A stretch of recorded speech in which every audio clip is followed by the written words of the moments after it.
नमस्कार मेरे प्यारे भाइयों, आप सभी का स्वागत है हॉरर टॉक चैनल पर, जहां हम आपको डर और रहस्य की गहरी दुनिया में ले चलते हैं। अगर आप भी उन लोगों में से हैं जिन्हें चुड़ैल, भूत, प्रेत, अजीब घटनाओं और रहस्यमय दुनिया में दिलचस्पी है, तो आप बिल्कुल सही जगह पर आए हैं। यहाँ पर हर दिन हम आपको सुनाएंगे डरावनी कहानियां, भूतिया घटनाएं, तंत्र मंत्र से जुड़ी विचित्र बातें और ऐसी ही कई अजीब और गरीब और खौफनाक अनुभव। अगर आप डर के शौकीन हैं और ऐसी कहानियों को सुनने का रोमांच चाहते हैं, तो इस चैनल को सब्सक्राइब करें और बेल आइकन दबाएं ताकि कोई भी खौफनाक कहानी आपसे छूट ना जाए। तो चलिए कहानी शुरू करते हैं। उस रात की शुरुआत एक साधारण सफर से हुई थी। हम दोनों, मैं और करण, अपनी पुरानी मगर मजबूत ट्रक लेकर माल ढोने के लिए निकले थे। ट्रक पर अनाज की बोरियां लदी हुई थीं, जिन्हें हमें गांव से कस्बे तक पहुंचाना था। दिन भर का सफर आसान रहा, मगर जैसे ही शाम का अंधेरा उतरने लगा, रास्ता भी बदल गया। हमें मजबूरन एक पुराने, सुनसान और जंगल से गुजरते रास्ते पर जाना पड़ा, क्योंकि मुख्य सड़क मरम्मत के कारण बंद थी। जंगल के भीतर घुसते ही माहौल बदल गया। ऊपर आसमान पर बादलों ने चांद को ढक लिया था और ट्रक की हेडलाइट्स ही हमारा सहारा थी। चारों तरफ पेड़ों का घना जाल था, जिनकी टेढ़ी मेढ़ी डालियां बीच बीच में सड़क पर झुक आती और साए की तरह हिलती। करण ने रेडियो चलाने की कोशिश की, पर अजीब बात यह रही कि वहां रेडियो में सिर्फ खड़खड़ाहट और अजीब सी फुसफुसाहट जैसी आवाजें आ रही थीं। मैंने उसे तुरंत बंद कर दिया और कहा, करण, ध्यान सड़क पर रख। इस जंगल का रास्ता आसान नहीं है। बहुत किस्से सुने हैं मैंने इसके बारे में। करण हंसते हुए बोला, अरे धीरज भैया, ये सब लोग डराने के लिए कहते हैं। किस्से कहानियां ही तो हैं, असलियत में कुछ नहीं होता। उसकी बात पर मैं चुप रहा, मगर दिल की गहराई में एक सिहरन दौड़ गई। मैंने उस जंगल का नाम बहुत बार सुना था। लोग कहते थे कि वहां एक औरत की आत्मा भटकती है, जो कभी भी किसी भी राहगीर के सामने प्रकट हो सकती है। कई ट्रक ड्राइवर तो ये रास्ता लेने से ही कतराते थे, मगर उस रात मजबूरी ने हमें वहीं धकेल दिया। करीब आधा घंटा हुआ होगा, अचानक सड़क पर हल्की सी धुंध फैलने लगी। हेडलाइट की रोशनी उस धुंध को चीरने में नाकाम लग रही थी, और तभी मैंने देखा, सड़क के किनारे सफेद कपड़े में एक औरत खड़ी थी। उसके बाल खुले हुए थे, इतने लंबे कि कमर से नीचे तक आ रहे थे। उसका चेहरा अंधेरे और धुंध में साफ नजर नहीं आ रहा था, मगर उसके शरीर की स्थिरता अजीब थी, जैसे कोई मूर्ति हो। मेरे हाथ अपने आप ब्रेक पर चले गए। ट्रक चीखती हुई आवाज के साथ रुक गया। करण घबरा कर बोला, भैया, ये कौन है इतनी रात को यहाँ? छोड़ो, चलो आगे बढ़ते हैं। मैंने उसकी बात सुनी जरूर, मगर मेरी नजरें उस औरत से हट नहीं रही थीं। ऐसा लग रहा था कि उसकी काली आंखें सीधे मेरी आंखों में घुस रही हैं। तभी अचानक, बिना किसी चेतावनी के, वह औरत सड़क के बीचों बीच आकर खड़ी हो गई। मेरी धड़कनें तेज हो गईं। मैंने ट्रक का हॉर्न बजाया, मगर वह जरा भी नहीं हिली। उसके होंठ हिलने लगे, जैसे वह कुछ कह रही हो। करण ने डर से मेरा हाथ पकड़ लिया और धीरे से बोला, भैया, ये चुड़ैल है, यहां से निकल चलो, वरना। उसने वाक्य पूरा भी नहीं किया था कि वह औरत अचानक हमारे ट्रक के ठीक सामने झुक गई, और अगले ही पल हमारे चारों तरफ सन्नाटा ऐसा छा गया जैसे पूरा जंगल मर गया हो। ट्रक सड़क के बीचों बीच खड़ा था और उसकी हेडलाइट्स में वह औरत बिल्कुल साफ दिखाई दे रही थी। करण की हालत खराब थी। वह लगातार कह रहा था, भैया, आगे बढ़ाओ, टक्कर मार दो, ये इंसान नहीं है, ये हमें खत्म कर देगी। मगर मेरे हाथ स्टीयरिंग पर जमे हुए थे, जैसे किसी ने मुझे पत्थर की मूर्ति बना दिया हो। मैं हिल भी नहीं पा रहा था। उस औरत की काली गहरी आंखें मेरी आंखों में धंसती जा रही थीं। अचानक उसने अपने होंठ खोले और एक ऐसी आवाज निकली जो किसी इंसान की नहीं थी। वह बुदबुदा रही थी, जैसे कोई मंत्र पढ़ रही हो। उसकी आवाज हवा में गूंजने लगी, पेड़ों की डालियां तेजी से हिलने लगीं और धुंध इतनी घनी हो गई कि हमें सामने सिर्फ उसका चेहरा ही दिखाई दे रहा था। करण ने डर के मारे मेरी बांह पकड़ ली। भैया, ये चुड़ैल है। मैंने सुना है ये ट्रक ड्राइवरों को रास्ते में रोककर उनकी जान ले लेती है। चलो यहां से, चलो जल्दी। मैंने हिम्मत जुटाई और अचानक ट्रक को स्टार्ट कर जोर से हॉर्न बजाया, मगर तभी वह औरत नहीं, वह चुड़ैल अचानक हवा में कूदकर ट्रक की छत पर आ गिरी। ट्रक जोर से हिल गया। छत पर कुछ भारी भरकम चीज के गिरने की आवाज आई। करण चीख पड़ा, भैया ये ऊपर आ गई, भगवान के लिए भागो यहां से। मैंने गियर डाला और ट्रक को पूरी स्पीड में आगे बढ़ा दिया, मगर जैसे जैसे ट्रक तेज होता, ऊपर छत पर उसके कदमों की आहट भी तेज होती जाती। वह अपने लंबे नाखूनों से ट्रक की छत पर खरोंचे मार रही थी। लोहे की छत से तेज आवाज निकल रही थी, खरार खरार। मेरा दिल इतनी जोर से धड़क रहा था कि जैसे छाती फाड़कर बाहर निकल जाएगा। करीब आधा किलोमीटर आगे आने के बाद मैंने देखा सड़क अचानक दो हिस्सों में बंट रही थी। दाईं ओर का रास्ता और ज्यादा घने जंगल की तरफ जाता था, जबकि बाएं का रास्ता गांव की तरफ। मैंने बाएं मोड़ लेने का सोचा, लेकिन तभी वह औरत ट्रक की विंडशील्ड पर आकर चिपक गई। उसका चेहरा, ओ मेरे दर्शकों, उसका चेहरा मैं आज तक भूल नहीं पाया। उसकी आंखों से खून टपक रहा था, होंठ फटे हुए थे और उसके लंबे दांत चमक रहे थे। उसकी जीभ इतनी लंबी थी कि कांच पर लटक कर सरक रही थी। करण पीछे की ओर सिमट गया और जोर से चिल्लाया, ये हमें छोड़ने वाली नहीं है, भैया कुछ करो, वरना आज हम जिंदा नहीं बचेंगे। मैंने पूरी ताकत से विंडशील्ड वाइपर चला दिए, मगर अजीब बात यह थी कि वाइपर उसकी देह से टकराकर फंस जाते और कांच चीखने लगता। फिर अचानक उसने कांच पर इतनी जोर से हाथ मारा कि कांच में दरार पड़ गई। उसकी आवाज गूंज रही थी, धीरेज धीरेज, मेरे नाम की गूंज। मेरे दर्शकों, यह सबसे बड़ा डर था। उसे मेरा नाम कैसे पता? मैंने कभी उसे देखा तक नहीं था, फिर भी वह मेरी पहचान जानती थी। मैंने पूरा जोर लगाकर ट्रक को और तेज किया। गियर बदलते हुए ऐसा लगा जैसे मौत से रेस लगा रहा हूं, और तभी अचानक वह गायब हो गई। विंडशील्ड से उसका चेहरा हट गया, छत से उसके कदमों की आहट बंद हो गई और हवा में फैली बदबू भी जैसे किसी ने खींच ली हो। करण ने कांपते हुए मेरी ओर देखा, भैया ये कहां गई, क्या उतर गई? मैंने गहरी सांस ली, मगर कुछ कह नहीं पाया। लेकिन मेरा मन कह रहा था कि यह कहानी यहीं खत्म नहीं हुई है। वो औरत हमसे खेल रही थी, वो हमें छोड़ने वाली नहीं थी। करीब 15 मिनट बाद जब हमें लगा कि सब शांत हो गया है, अचानक ट्रक का इंजन खुद ब खुद बंद हो गया। मैंने बार बार चाबी घुमाई, मगर ट्रक स्टार्ट ही नहीं हुआ। चारों ओर घना अंधेरा और जंगल का सन्नाटा। हेडलाइट्स भी धीरे धीरे झिलमिलाने लगी, मानो उनकी रोशनी भी बुझने वाली हो। करण ने फुसफुसाते हुए कहा, भैया पीछे देखो। मैं धीरे धीरे पलटा और मेरी सांसें वहीं थम गईं।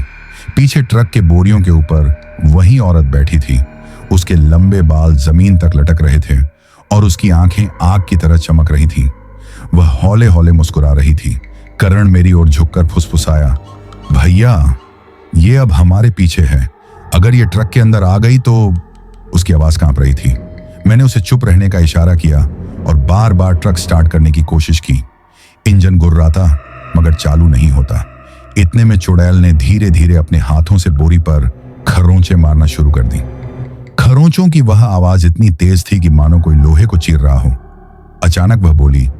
उसकी आवाज एक साथ औरत और बूढ़ी चुड़ैल दोनों जैसी थी। धीरेज, तू मुझे यहां से नहीं ले जाएगा तो तू कहीं भी नहीं जाएगा। मेरे दर्शकों, उस वक्त मेरा खून जम गया। उसे मेरा नाम मालूम था। मैंने तो कभी उसे देखा तक नहीं था, फिर भी वह मुझे पहचानती थी। करण अब पूरी तरह घबरा चुका था। उसने अपनी जेब से एक छोटा सा लोहे का ताबीज निकाला और बुदबुदाने लगा, भैया मेरी मां ने दिया था, कहां था, चुड़ैल से बच जाता है, इसे हाथ में लो। मैंने बिना सोचे ताबीज पकड़ा और ट्रक के दरवाजे के हैंडल पर मार दिया, जैसे किसी सुरक्षा का घेरा बना रहा हूं।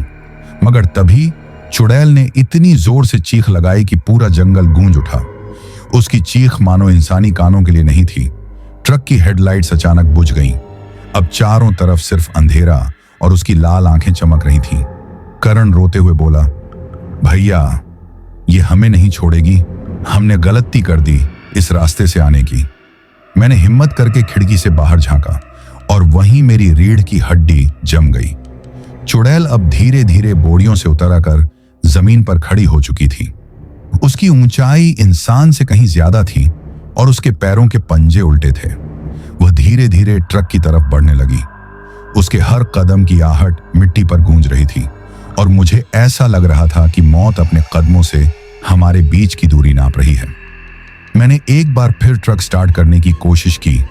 इस बार इंजन गरज उठा। मैंने पूरी ताकत से एक्सीलेटर दबाया और ट्रक आगे बढ़ा दिया।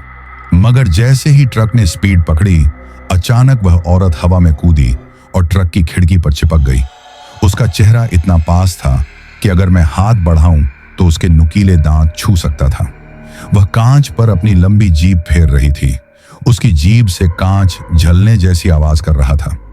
करण ने अपनी पूरी ताकत से ताबीज कांच पर मारा और तभी वह औरत एक झटके से पीछे फेंकी गई। ट्रक अब पूरी स्पीड में था। मैंने सांस संभालते हुए करण से कहा, यह औरत इंसानी नहीं है। हमें किसी मंदिर तक पहुंचना होगा, वरना यह हमारा पीछा करती रहेगी।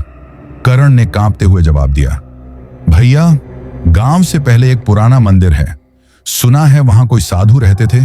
शायद वहीं हमें बचा पाए। मैंने ट्रक को उस ओर मोड़ लिया, मगर मेरे दर्शकों, जो अगला मंजर मैंने देखा, उसने मेरी रूह तक को हिला दिया। सड़क पर आगे वही औरत खड़ी थी, मगर इस बार वह अकेली नहीं थी।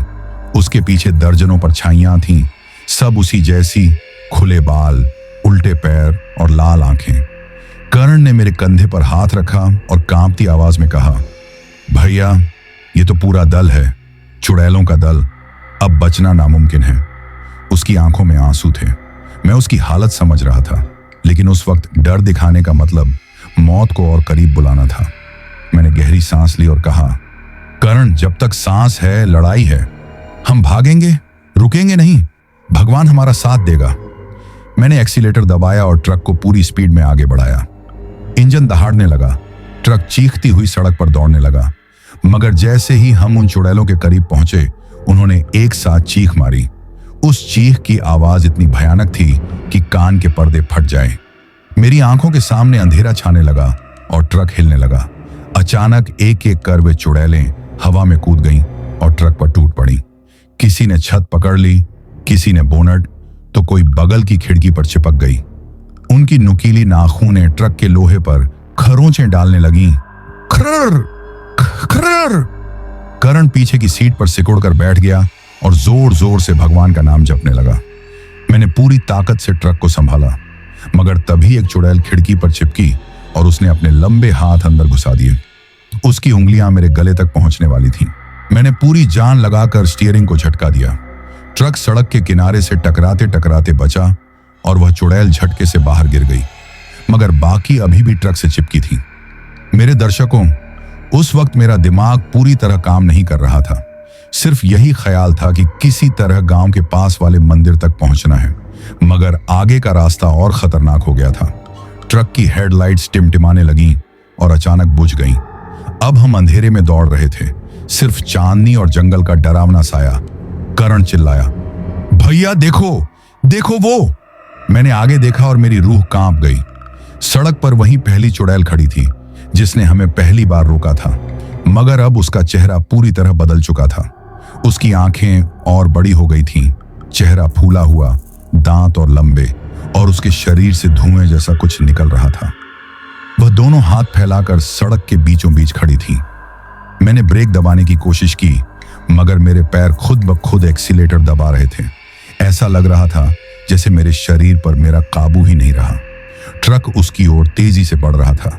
करण चिल्लाया, भैया रुक जाओ, वरना टकरा जाओगे। मगर मैं रुक ही नहीं पा रहा था। मेरे हाथ और पैर जैसे किसी और के काबू में थे। ट्रक सीधे उसी चुड़ैल से टकराया। धड़ाम की जोरदार आवाज हुई।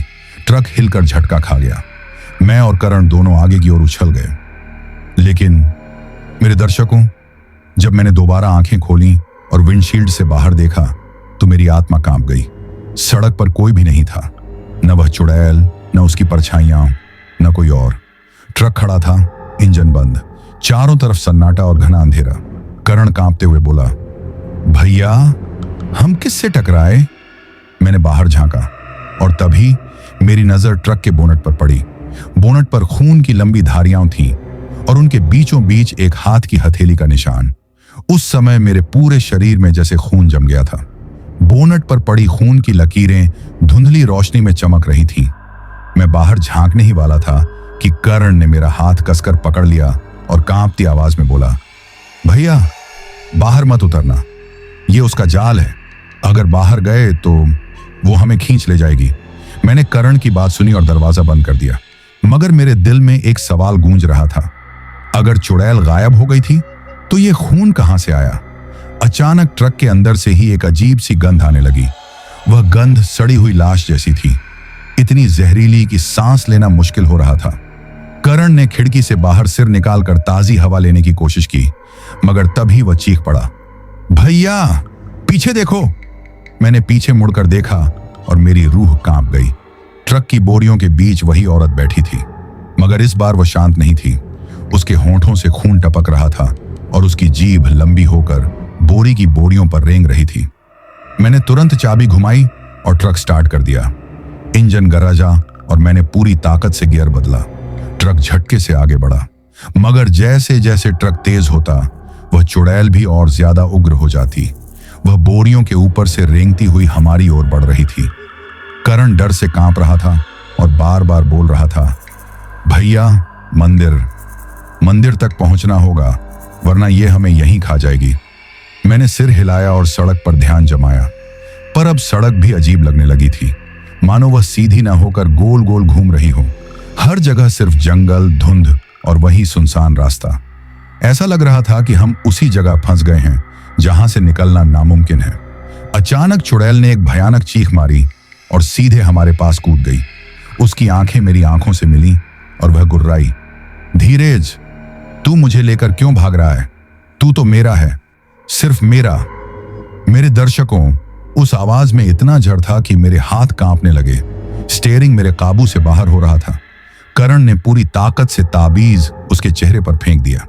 ताबीज जैसे ही उसकी त्वचा से टकराया, उसके मुंह से धुएं की मोटी लकीर निकली और वह चीख मारकर पीछे हट गई। लेकिन उसका गुस्सा और बढ़ गया। अब उसने अपने लंबे नाखूनों से ट्रक की सीटें फाड़ना शुरू कर दिया।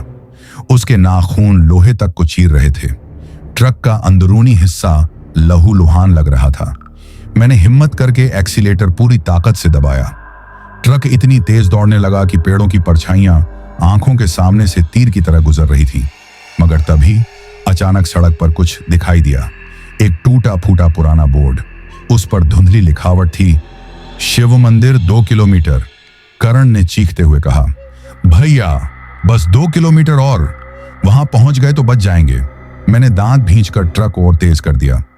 मगर मेरे दर्शकों, चुड़ैल हमें इतनी आसानी से छोड़ने वाली नहीं थी। जैसे ही हम मंदिर की तरफ बढ़े, उसने अपना पूरा शरीर धुएं में बदलना शुरू कर दिया और देखते ही देखते वह धुआं ट्रक के अंदर फैल गया। अब वह कहीं दिखाई नहीं दे रही थी, सिर्फ धुंध, बदबू और उसकी आवाज, धीरेज, तू मुझसे बच नहीं सकता, मैं तेरे साथ ही रहूंगी हमेशा। जंगल के भीतर वह सुनसान सड़क जैसे जैसे और गहरी होती जा रही थी, वैसे वैसे हवा का बोझिलपन और बढ़ता चला जा रहा था। ट्रक की हेडलाइट्स सामने के घने पेड़ों और धुंध से टकराकर लौट रही थी, जिससे सड़क और भी डरावनी लग रही थी। करण चुपचाप खिड़की से बाहर देख रहा था। उसकी आंखों में नींद भी थी और खौफ भी।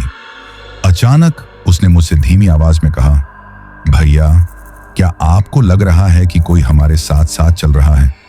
मुझे लग रहा है जैसे परछाई ट्रक के बराबर बराबर चल रही है। मैंने हंसकर उसे टालने की कोशिश की, लेकिन सच कहूं तो मेरे दिल में भी वही डर चुपके से घर कर चुका था। ट्रक की खिड़की से बाहर झांकने पर मुझे सचमुच ऐसा लगा जैसे सड़क के किनारे कोई सफेद साया पेड़ों के बीच झिलमिला रहा हो, कभी दिखता तो कभी गायब हो जाता। मैं समझ नहीं पा रहा था कि यह मेरी आंखों का धोखा है या सचमुच कोई हमें घूर रहा है। करीब आधे घंटे बाद हम एक पुराने पुल पर पहुंचे। पुल के नीचे से कोई नदी बहती थी, लेकिन उस रात पानी का शोर नहीं था, केवल ठंडी हवा और अजीब सी खामोशी थी। जैसे ही ट्रक का अगला टायर पुल पर चढ़ा, अचानक ऐसा लगा जैसे किसी भारी चीज ने ट्रक की छत पर छलांग लगाई हो। जोरदार थक की आवाज गूंजी और पूरा ट्रक हिल गया। करण डर के मारे चीख पड़ा और मेरी पकड़ स्टीयरिंग पर और कस गई। कौन है ऊपर? मैंने जोर से चिल्लाया, लेकिन जवाब में बस हवा का सर्द झोंका आया। तभी रियर व्यू मिरर में कुछ हलचल दिखी। ऐसा लगा जैसे ट्रक की छत पर कोई रेंग रहा हो। उसके नाखूनों की खुरच खुरच की आवाज साफ सुनाई दे रही थी। मेरा गला सूख गया, पसीना माथे पर छलक आया। करण कांपते हुए बोला, भैया ये वही है, वही चुड़ैल। हमने उसी की सरहद में कदम रख दिया है। उसकी आवाज इतनी कांप रही थी कि हर शब्द कांप कर टूट रहा था। मैंने हिम्मत जुटाकर ट्रक की स्पीड और बढ़ा दी ताकि जो भी है छूट जाए। लेकिन तभी अचानक हेडलाइट्स के सामने वही सफेद औरत प्रकट हुई। लंबे काले बाल खुले हुए, सफेद लिबास लहराता हुआ और आंखों में खून जैसा लालपन। मैंने ब्रेक दबाने की कोशिश की, लेकिन मानो पैडल किसी ने नीचे से पकड़ लिया हो। ट्रक रुकने का नाम ही नहीं ले रहा था। चुड़ैल सड़क के बीच खड़ी थी और जैसे जैसे हम उसके करीब जाते गए, उसका चेहरा और डरावना होता गया। अचानक वह गायब हो गई और उसी पल ट्रक जोरदार झटके से रुक गया। इंजन बंद हो गया, हेडलाइट्स बुझ गईं और चारों तरफ घुप अंधेरा छा गया। हम दोनों एक दूसरे को देखने लगे। करण की आंखें आंसुओं से भर चुकी थीं, उसका शरीर कांप रहा था। तभी ट्रक की खिड़की के शीशे पर किसी ने नाखून से 3 लंबी खरोंचें खींच दी। आवाज इतनी तीखी थी कि मेरी रूह कांप गई। भैया ये हमें छोड़ने वाली नहीं है, करण ने बमुश्किल कहा। मैंने कांपते हाथों से ट्रक दोबारा स्टार्ट करने की कोशिश की। इंजन बार बार खड़खड़ाकर बंद हो रहा था, मानो किसी ने उसे जकड़ लिया हो। तभी अचानक खिड़की के उस पार एक चेहरा उभरा, वही चुड़ैल का। उसकी आंखें सीधे मेरी आंखों में घुस रही थीं। जब उसका चेहरा शीशे से सट्टा हुआ था तो उसकी आंखों की लालिमा भीतर तक उतर रही थी। ऐसा लग रहा था मानो मेरी आत्मा तक को वह खींच लेना चाहती हो। करण चीख पड़ा और उसने अपनी गर्दन मेरी तरफ छुपा ली। उसके होंठ कांप रहे थे, आंखों से आंसू बह रहे थे। वह बुदबुदा रहा था, भैया अब हम बच नहीं पाएंगे। मैंने स्टीयरिंग पर पकड़ कस ली और दांत भींचकर ट्रक स्टार्ट करने की आखिरी कोशिश की। चमत्कार की तरह इंजन एक जोरदार झटके से चल पड़ा। हेडलाइट्स फिर जल उठी और उसी पल वह चेहरा हवा में धुएं की तरह गायब हो गया। मैंने बिना देर किए गियर लगाया और ट्रक पूरी ताकत से आगे दौड़ा दिया। लेकिन मेरे दर्शकों, जो हुआ उसके बाद उसने मेरे रोंगटे खड़े कर दिए। जंगल की सड़क अब और भी सुनसान लग रही थी। कोई इंसानी आवाज नहीं, बस इंजन की गड़गड़ाहट और हमारी धड़कनों की तेजी। अचानक ट्रक की हेडलाइट्स के सामने फिर वही सफेद साया उभरा। इस बार वह सड़क पर खड़ा नहीं था, बल्कि हवा में तैर रहा था। उसके बाल बिखरे हुए, पैर जमीन को छू ही नहीं रहे थे। मैंने जैसे ही ब्रेक दबाया, ट्रक अचानक खुद ब खुद रुक गया, मानो किसी अदृश्य ताकत ने उसे पकड़ लिया हो। करण बुरी तरह कांप रहा था। उसने धीमी आवाज में कहा, भैया ये अब हमें अपने कब्जे में ले लेगी। मैंने सुना है ऐसी चुड़ैल अपने शिकार को जिंदा नहीं छोड़ती। मैं जवाब देने ही वाला था कि तभी ट्रक का दरवाजा अपने आप खुल गया। ठंडी हवा का झोंका अंदर घुसा और उसी के साथ वह औरत, चुड़ैल, मानो धुएं की तरह भीतर समा गई। उसकी परछाई करण पर झपट पड़ी। करण चीखते हुए मुझसे चिपक गया। मैं कुछ समझ ही नहीं पा रहा था कि अचानक ट्रक के भीतर ही सब बदलने लगा। मेरे दर्शकों, ट्रक का अंदरूनी हिस्सा जैसे किसी और ही दुनिया में बदल गया था। दीवारों पर खून जैसी लाल लकीरें खींचने लगी। शीशे पर धुंधली परछाइयां दौड़ने लगी। मेरी नजर पीछे पड़ी तो मैंने देखा कि सीमेंट की बोरियां अपने आप हिल रही थीं, मानो किसी ने उन पर हाथ फेरा हो। करण का चेहरा पीला पड़ गया था, उसकी सांसें तेज हो चुकी थीं। तभी वह चुड़ैल का साया सीधे उसकी गर्दन पर झुका। मैंने हिम्मत जुटाकर चिल्लाया, दूर हट जा, और जोर से ट्रक का हॉर्न बजा दिया। हॉर्न की तेज आवाज गूंजी और कुछ पल के लिए वह परछाई पीछे हट गई। लेकिन मेरे दर्शकों, उसका चेहरा साफ दिखा। आधी खोपड़ी खुली हुई, सूखी आंखें गड्ढों में ढंसी और मुंह से लंबी काली जुबान बाहर लटक रही थी। करण ने डर के मारे आंखें बंद कर ली, लेकिन मैंने देखा कि वह साया अब धीरे धीरे मेरी तरफ बढ़ रहा था। उसकी उंगलियां इतनी लंबी थीं कि जैसे किसी हड्डी से बनी हों, और उनमें से मिट्टी और कीड़े झर रहे थे। मैंने स्टीयरिंग को पूरी ताकत से घुमा दिया और ट्रक अचानक तेजी से आगे बढ़ा। जैसे ही ट्रक की रफ्तार बढ़ी, वह परछाई मानो पीछे खींचने लगी। लेकिन जाते जाते उसने एक ऐसी हंसी छोड़ी कि मेरी रूह तक कांप गई। कानों को चीर देने वाली, खून जमा देने वाली हंसी। ट्रक किसी तरह जंगल की सड़क छोड़कर बाहर की ओर बढ़ा। दूर से हमें एक छोटे कस्बे की झलक दिखाई दी। वहां कुछ घरों की धुंधली रोशनी जल रही थी। मुझे लगा कि शायद अब हम सुरक्षित हैं। मैंने करण की तरफ देखा तो वह थका हारा, कांपता हुआ कोने में दुबका था। उसके होंठ सूख गए थे और चेहरे पर जैसे सारी जान निकल गई थी। मैंने उससे कहा, करण, हिम्मत रख, थोड़ी देर में गांव पहुंचेंगे तो आराम कर पाएंगे। लेकिन मेरे दर्शकों, चुड़ैल इतनी आसानी से पीछा छोड़ने वाली नहीं थी। जैसे ही हम कस्बे के बाहर वाले चौराहे पर पहुंचे, अचानक ट्रक के इंजन ने जोरदार आवाज की और अपने आप बंद हो गया। मैंने लाख कोशिश की लेकिन वह स्टार्ट नहीं हुआ।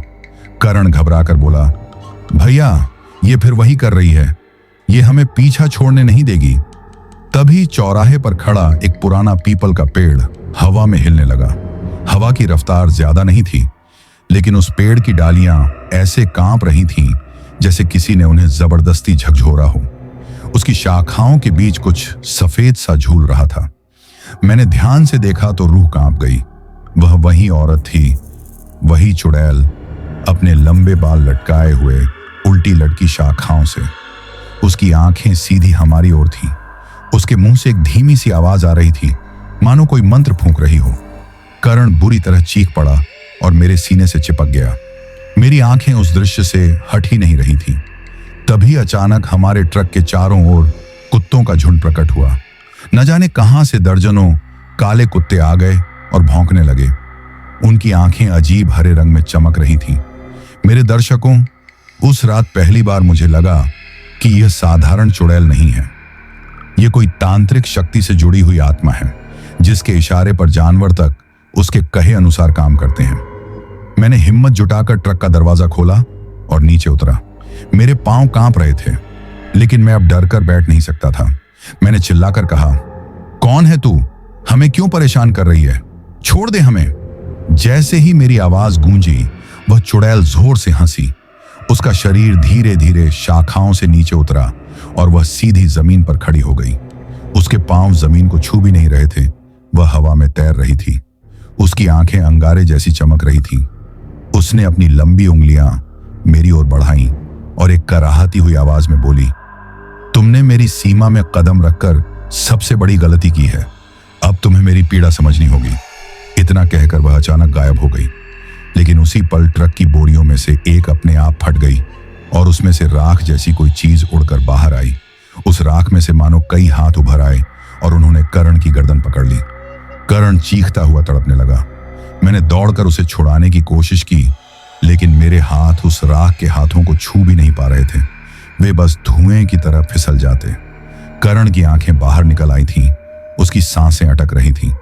मैं बुरी तरह हताश हो चुका था। तभी मेरी नजर उस पीपल के पेड़ के नीचे गिरी, जहां एक टूटी हुई मिट्टी की घड़ा रखा था। उसके अंदर से काले धुएं की लहरें उठ रही थीं।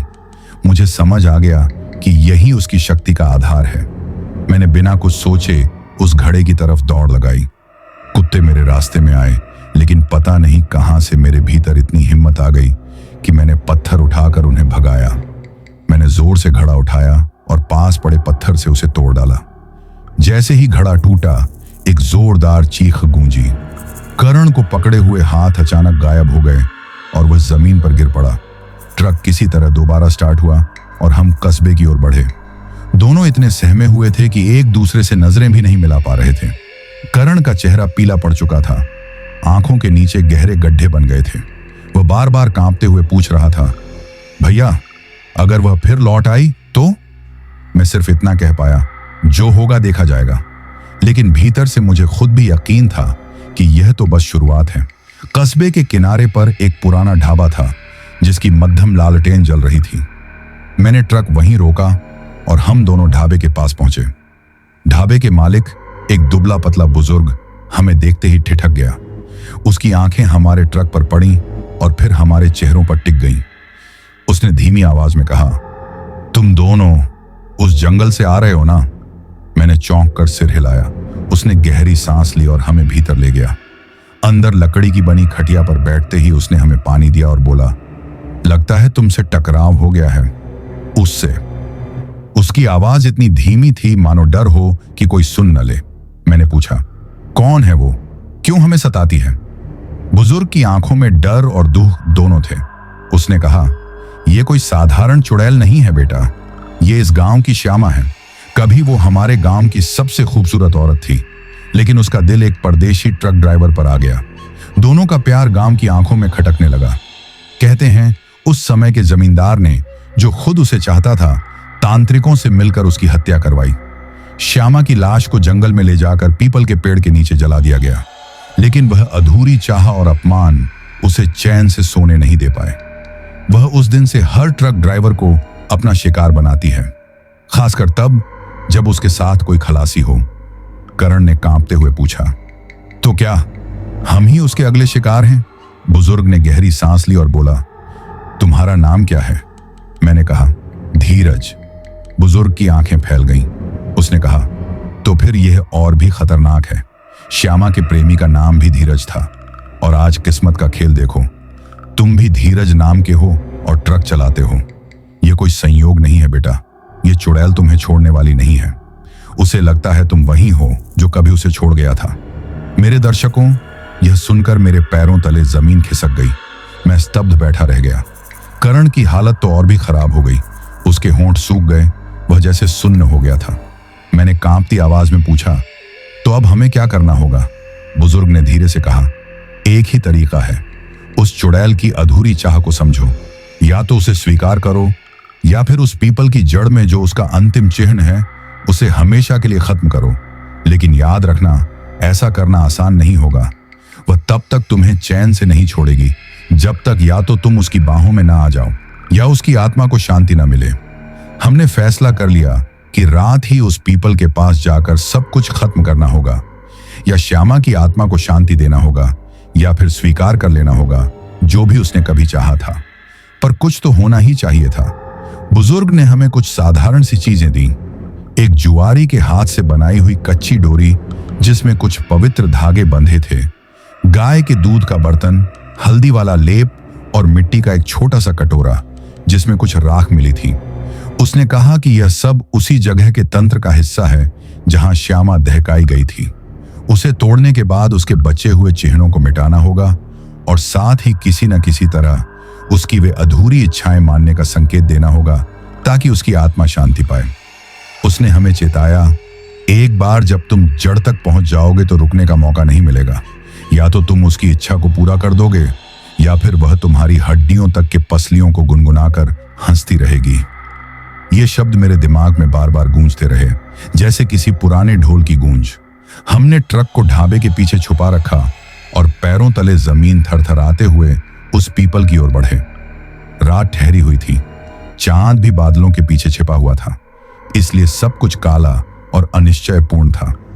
जैसे ही हमने उस पेड़ की ओर कदम बढ़ाए, हवा की एक लंबी सांस ने हमारे गालों को छुआ और कहीं दूर से कुत्तों की भौंक सुनी दी। मगर इस बार वह भौंक मानवीय नहीं, बल्कि न किसी के आदेश पर, न किसी की खुशी में थी। ये भौंक सुनकर अंदर एक अजीब ठंडक उतर आई। पीपल के नीचे पहुंचते ही मुझे वह टूटा हुआ घड़ा दिखाई दिया जिसे मैंने रात को तोड़ा था। अब उसके टूटे मटके के टुकड़े जमीन पर बिखरे थे और उनके बीच से हल्की सी राख की बूंदें उठ रही थीं। मैंने महसूस किया कि जहां जमीनें दिख रही थीं, वहां कुछ अलग था, जैसे मिट्टी पर कोई निशान बना दिया गया हो। बुजुर्ग ने कहा था कि जड़ के आसपास कुछ राख की परत है, जिसे अगर हम सही तरीके से नष्ट कर सकें तो आधी शक्ति खत्म हो जाएगी। करण का कदम कांप रहा था, पर उसकी आंखों में अब भी कुछ ठान लेने जैसा था, शायद मेरा जैसा ही, कि हम पीछे नहीं हटेंगे। हमने बुजुर्ग द्वारा बताए गए तंत्र के अनुसार पहले हल्दी और दूध से एक छोटा चक्र बनाया, फिर बीच में जौ, चावल और मिठाई रखी, पूजा जैसा नहीं मगर किसी सौदे की तरह। और फिर मैंने कच्ची डोरी को अपनी कलाई पर बांधा ताकि मुझे किसी भी उलटफेर का एहसास हो। बुजुर्ग ने कहा था कि हमें श्यामा को नाम से बुलाना होगा।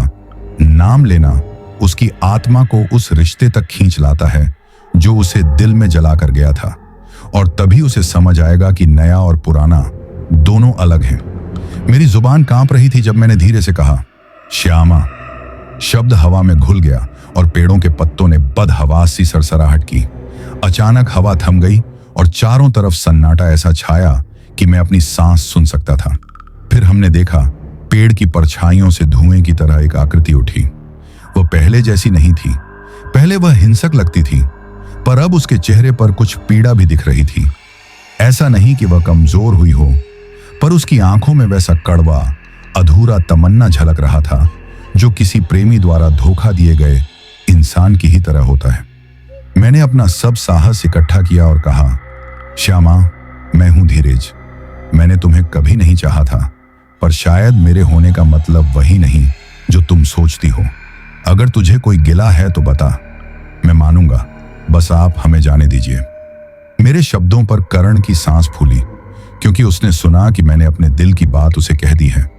यह श्यामा को वैसे भी नहीं समझने वाली थी कि किस तरह का इंसान मैं हूं, पर माना गया कि नामों में शक्ति होती है, और मेरे नाम ने शायद उस घाव पर कुछ नमक छिड़क दिया था। शुरू में श्यामा ने कोई उत्तर नहीं दिया, पर फिर उसकी आवाज आई, एक हवा के सहमे हुए फुसफुसाने की तरह, तू वही है? मेरी उंगलियां थरथरा गईं। मैंने कहा, नहीं, मैं वही नहीं हूं जो तुम्हारे साथ हुआ था।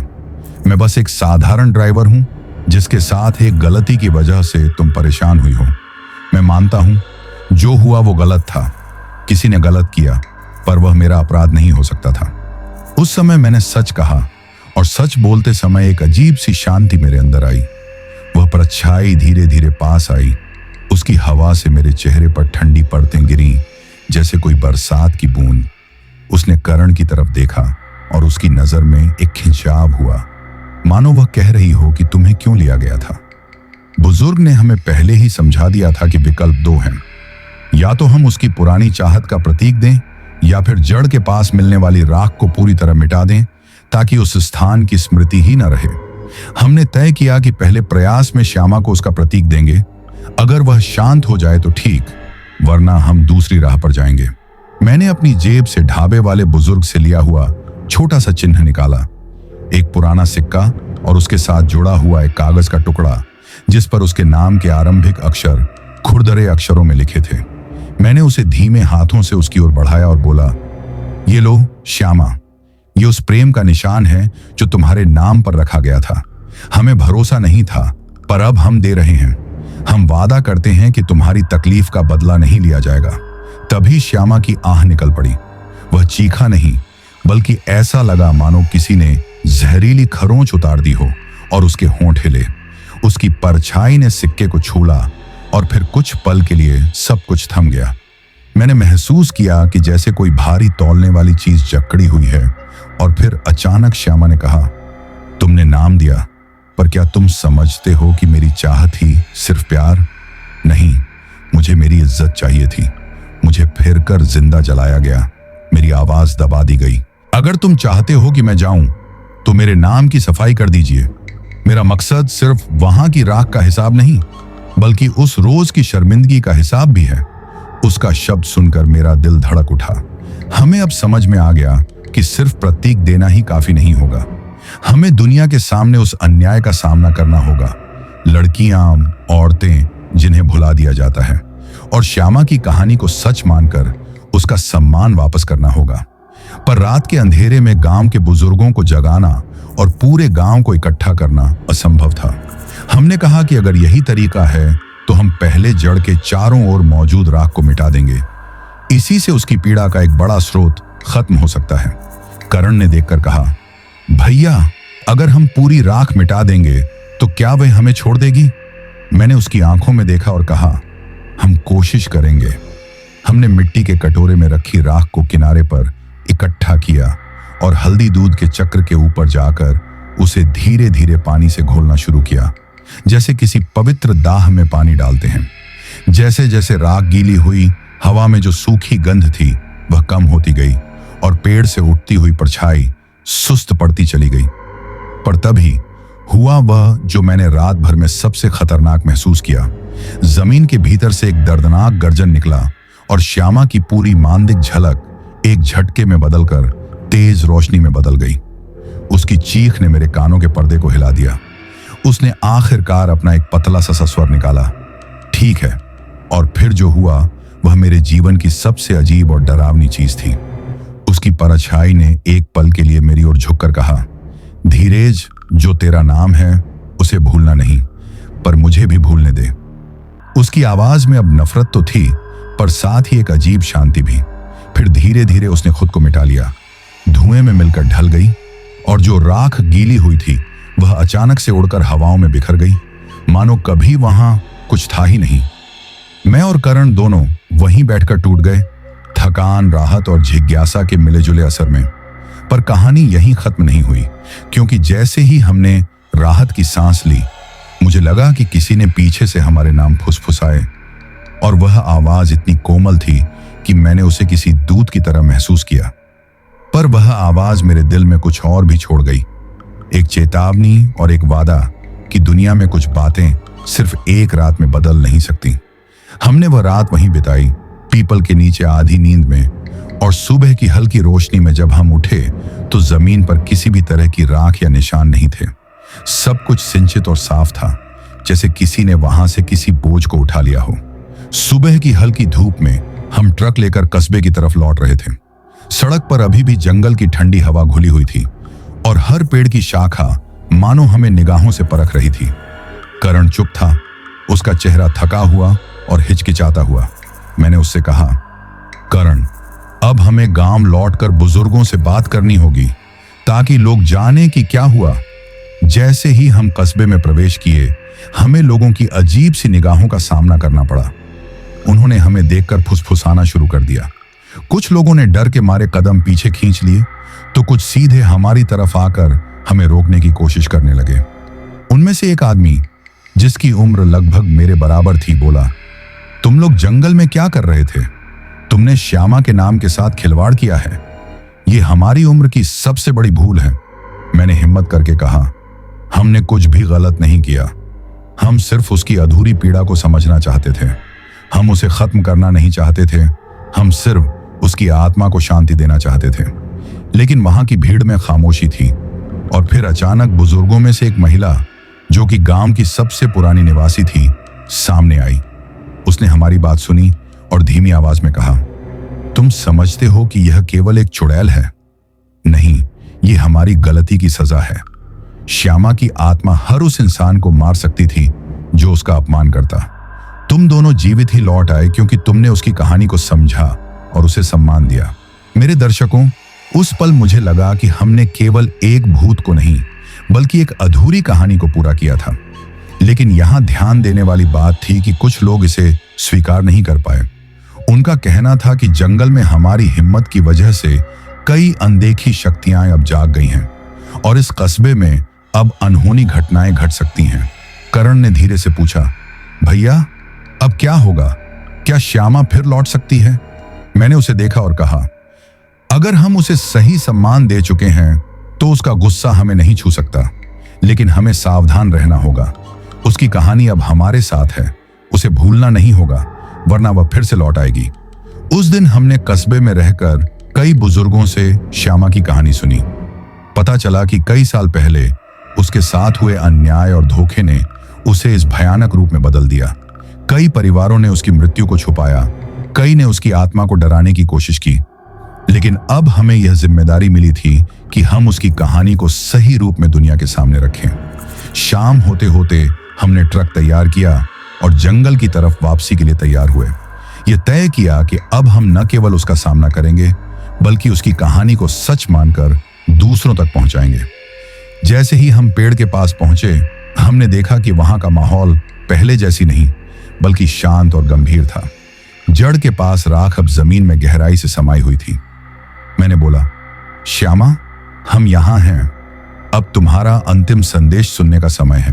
तभी धुएं की हल्की परत में उसकी परछाई उभरी, पहले जैसी हिंसक और डरावनी नहीं, बल्कि अब उसकी आंखों में पीड़ा और संतोष दोनों झलक रहे थे। उसने धीरे से कहा, धीरज, तुमने मेरी पीड़ा को समझा। तुम्हारा साहस और सम्मान ही मेरी आत्मा को शांति देगा। अब मैं जा सकती हूं। तुम्हें और तुम्हारे साथी को कोई खतरा नहीं होगा।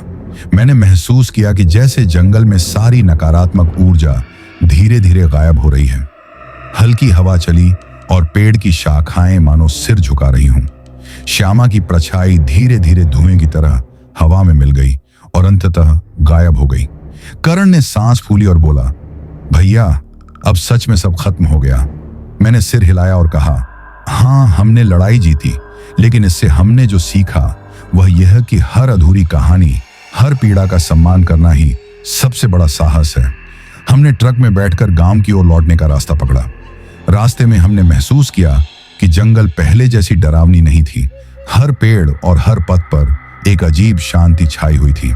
हमें यह एहसास हुआ कि श्यामा की आत्मा अब मुक्त हो गई थी और उसकी कहानी अब हमारे साथ थी, एक चेतावनी और एक शिक्षा दोनों के रूप में।